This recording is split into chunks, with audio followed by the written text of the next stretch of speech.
Today we will be talking about the situation in Cuba. Uh, Many people thinking this is the end of the communism on the island. The communism has ruled in Cuba for 60 years, 65 years, 60 decades and a half. They have had three uh, presidents in the last 65 years. Uh, the one that is ruling the country now is Miguel Mario Diaz-Canel Bermudez. He's running the island since 2018, so 6 years ago. Uh, and he replaced Raul Castro, who is the brother of Fidel Castro, and running the island.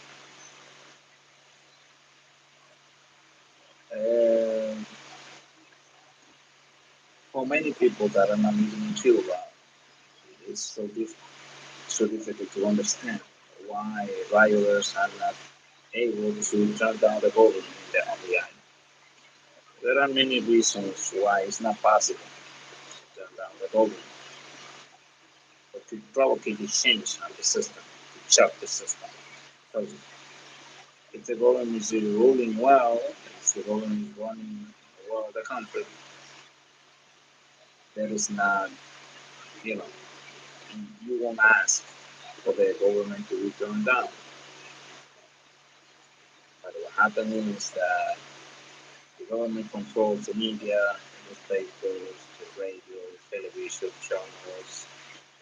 So military also is very compromised, and that's what it is. You know, it's something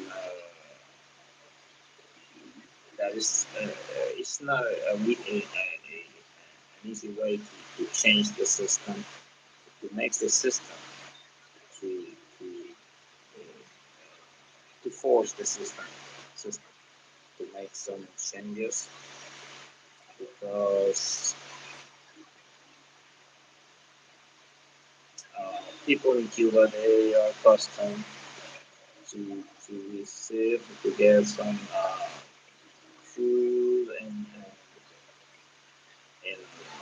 well food subsidized by the government. So for them, you know, they are not accustomed to work hard to get their food, their own food, and also the salary. They have a salary that is not worthy that won't allow them to live to have a good living condition.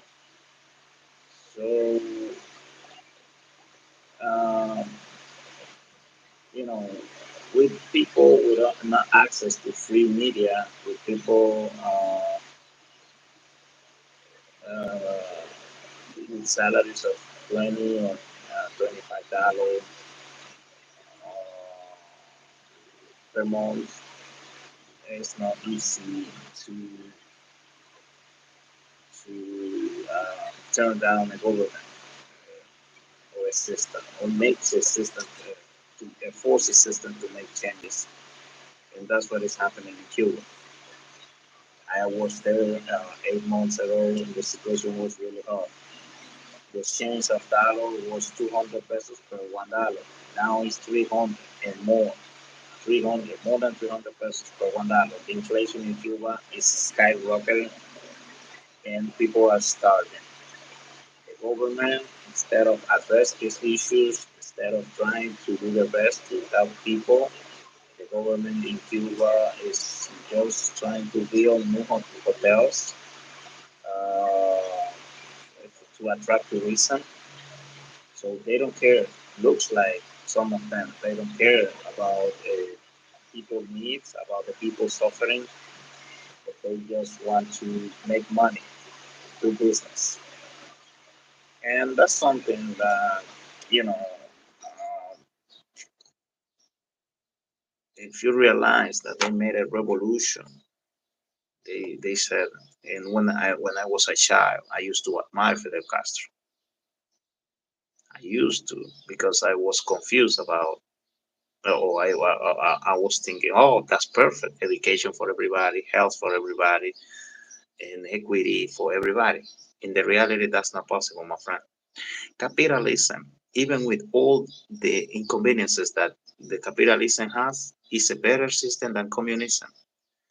When I was a child, I couldn't understand that because I was a child. My father always was telling me the Cuban system is not good for people. The Cuban system is not is is not what what people deserve. But I couldn't understand. I was too little. But now I understand that communism is not the system. Capitalism is the system because capitalism allows you, if you work hard, to make money and to have a better life, living standard. In communism, you can work hard, but at the end, you're not gonna get paid a salary that is competitive. In capitalism, you can talk, you can speak, you can say what you think about the government. You can say this president is a bad president. In communism, you cannot do that. Looks at the experience in the Soviet Union. Look at the experience in North Korea. If you talk against the government, you can go to jail. So communism is not good. Stalin killed a lot of people just because they thought different to him. In Cuba, the same happens. If you protest, if you make a riot against the government, if you uh, speaks, if you speak against the government, you can go to jail. So you said that you made a government for the people, that you made a government to to to to take people away from poverty, but what you're doing is putting them in poverty, more poor than they were before you start governing the island. So it's really hard. For example, I brought this from Cuba. Uh, this is 100 Cuban pesos.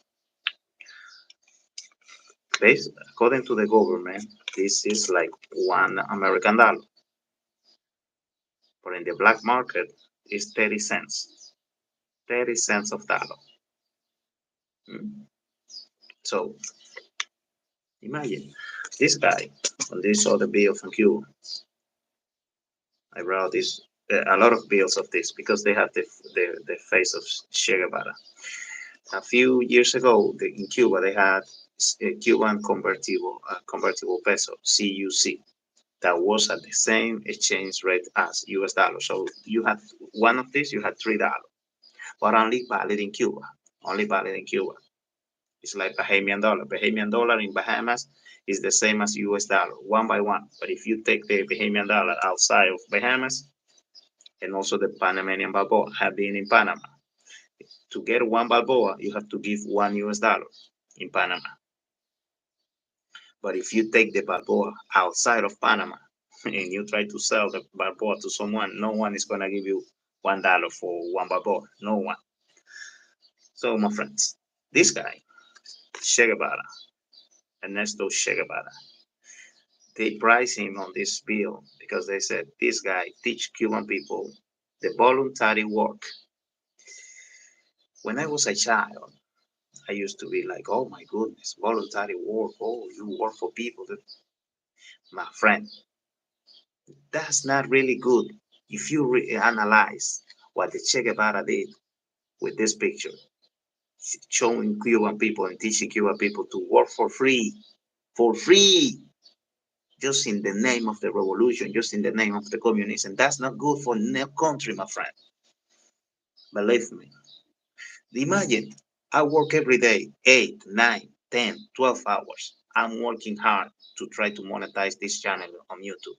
Imagine that at the end, YouTube says, oh, I'm not going to give you any money. I'm not going to pay. You complete the 4,000 hours in 1 year, for, public hours, 4,000 hours of public visualization. And at the time, YouTube says, oh, no, I'm not going to pay you no money. No, you just keep working for free. That's not good. And that's what happens in Cuba.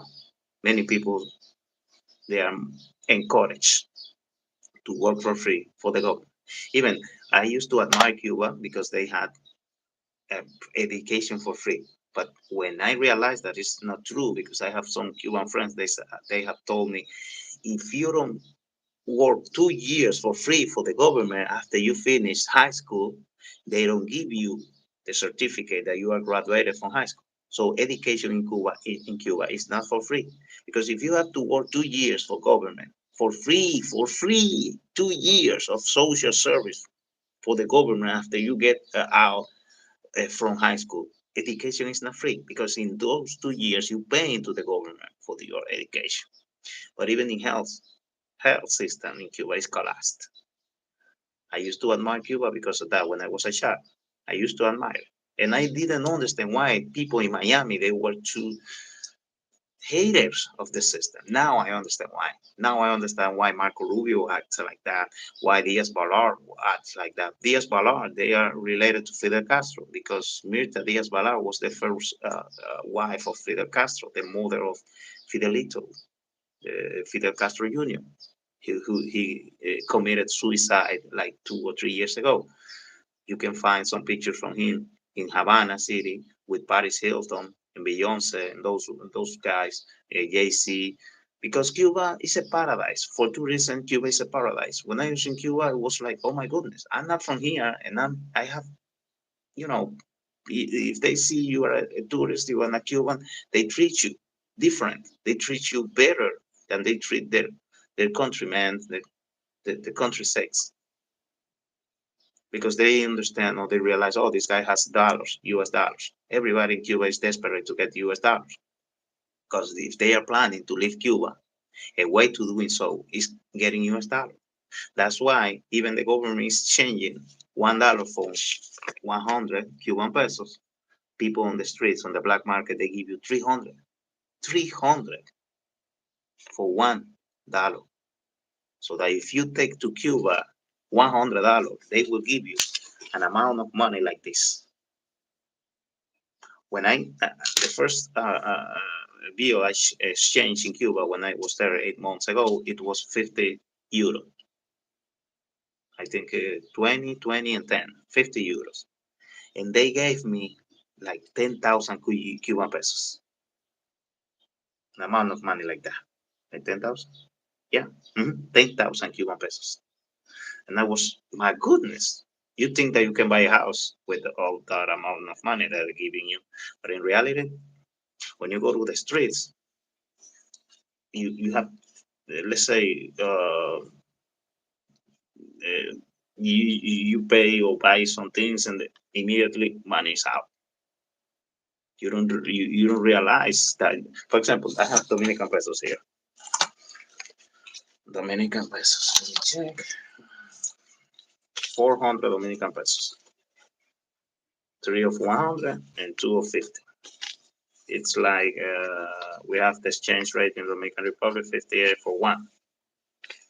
So here you have like $7, something like that, $7 US, 7. But with this money in this country, you can eat for the whole day, and even you can save some money. For example, 200 pesos, 200 Dominican pesos, which is like $4 and something. You can buy a lunch, and with this 200, 100 for breakfast and 100 for dinner. So that you if you are alone, you don't have family, because if you have a family, it's different. But in my case, I'm alone. I don't have children.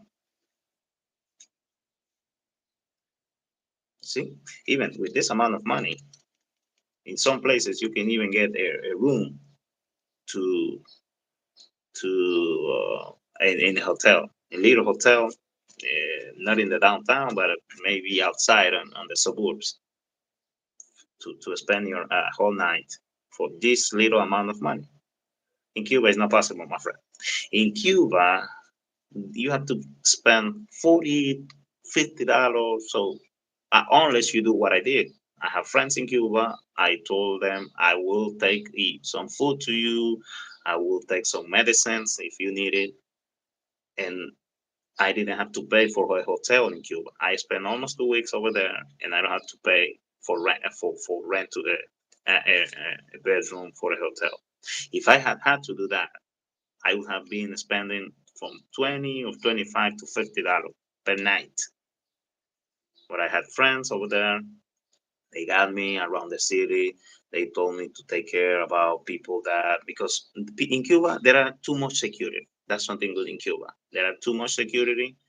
You are not supposed to be afraid, like, oh, I'm gonna be assaulted. I'm gonna be, someone is gonna be trying to take my wallet, for example. However, these days, because of the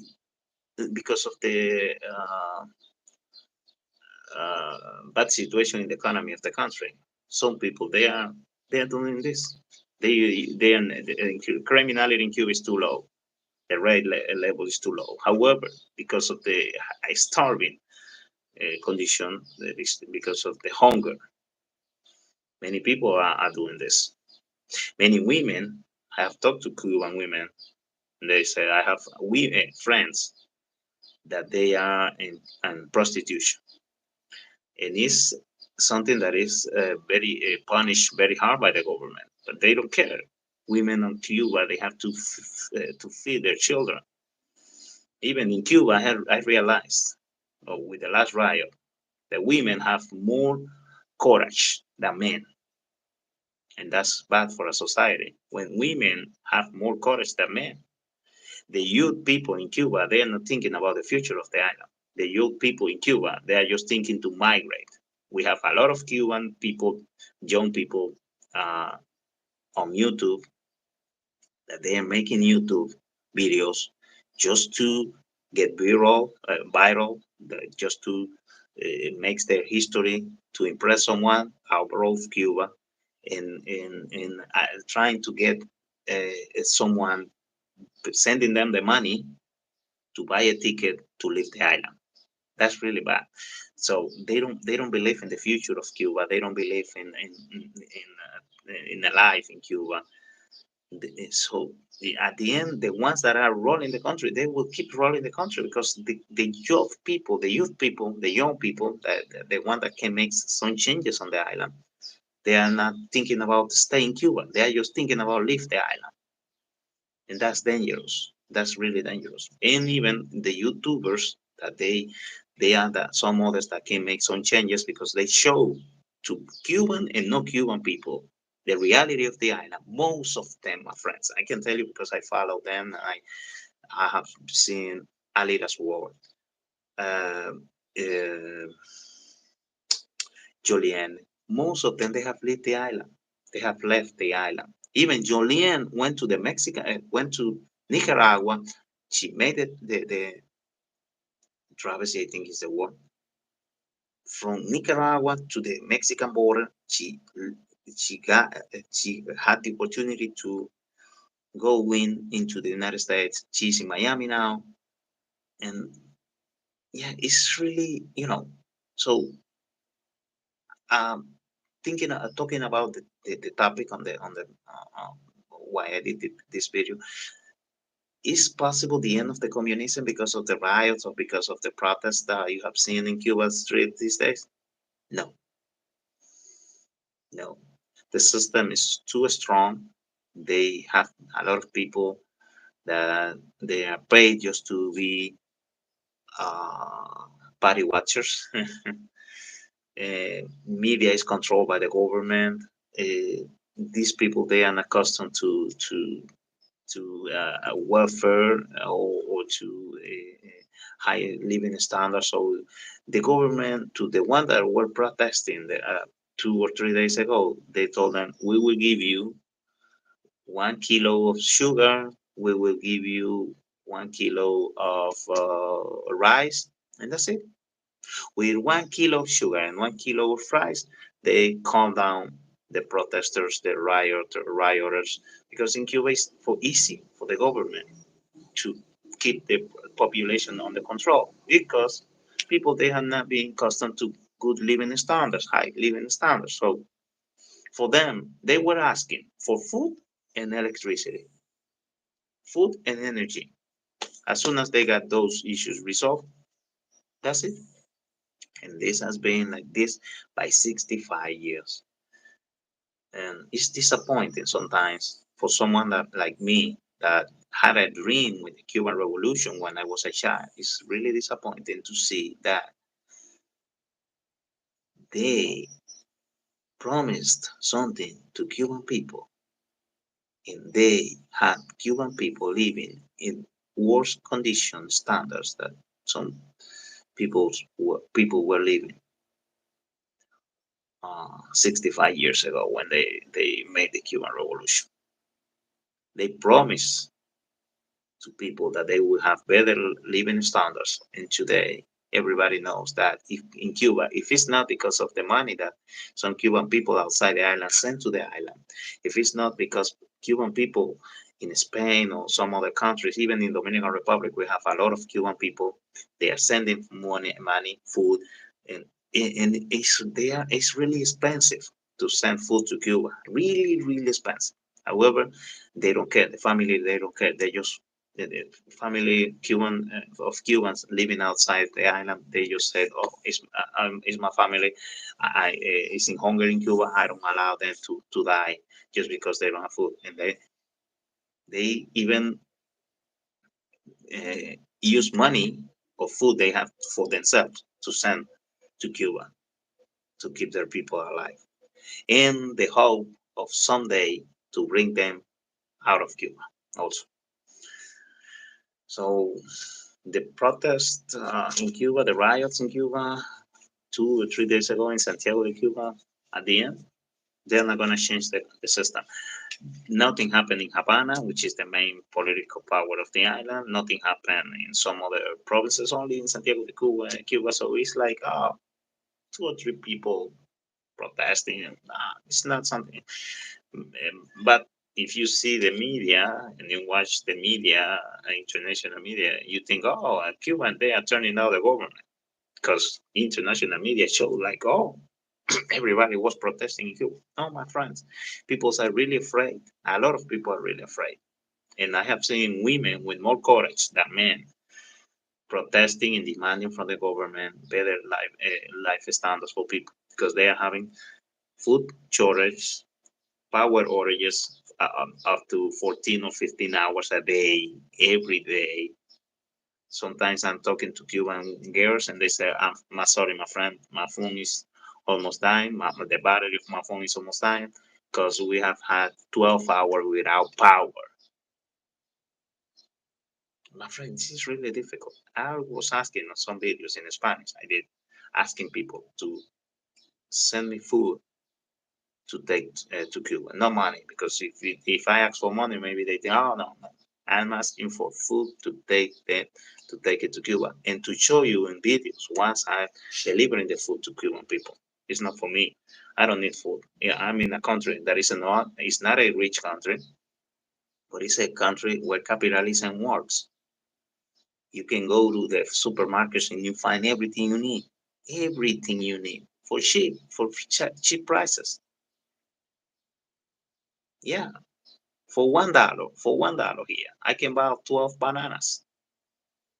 I can buy 12 bananas in Dominican Republic for $1. I can buy 12 breads, a dozen of breads for $1. So it's cheap country. Salaries are not too high here for many people, but I have a salary that is more than average salary, and it allows me to live uh, in a standard living which is good. I don't have children to feed, but in Cuba, people is having even Cuba people then having too much children. If you see the population in Cuba was like 11 million like 20 years ago, and now it's 11 million. So it means that the population in Cuba is not increasing because a lot of them they are leaving the country. In the last 2 years, more than 600,000 people they have left Cuba. They don't have hope in the future of the country. They prefer to go to the United States. They prefer to go to some other countries. I know someone that is in Argentina. Some of them that are in Venezuela. Some others, they are doctors, or they are working as doctors in Brazil, in Bolivia, whatever they can do. They can work in Africa, in Italy, because they don't believe in the future of the island, and it's really, it's really difficult when you have a country that is starving. They ask for help to the United Nations. They said, the government said, "Oh, the Ministry of Economy, my friend, in a government, in a communism, a ministry cannot take decisions without the knowledge of the leader. That's not possible in the communism system. Not even in the capitalist system. You're not going to tell me that a ministry from Joe Biden is going to do something that Joe Biden is not aware of." So they are trying to use Alejandro here, the former ministry, uh, uh, was ousted from his position from the government. They say, "Oh, the responsible of the crisis is Cuba, is Alejandro Hill, the former Ministry of Economy." That's not true, my friend. That's not true.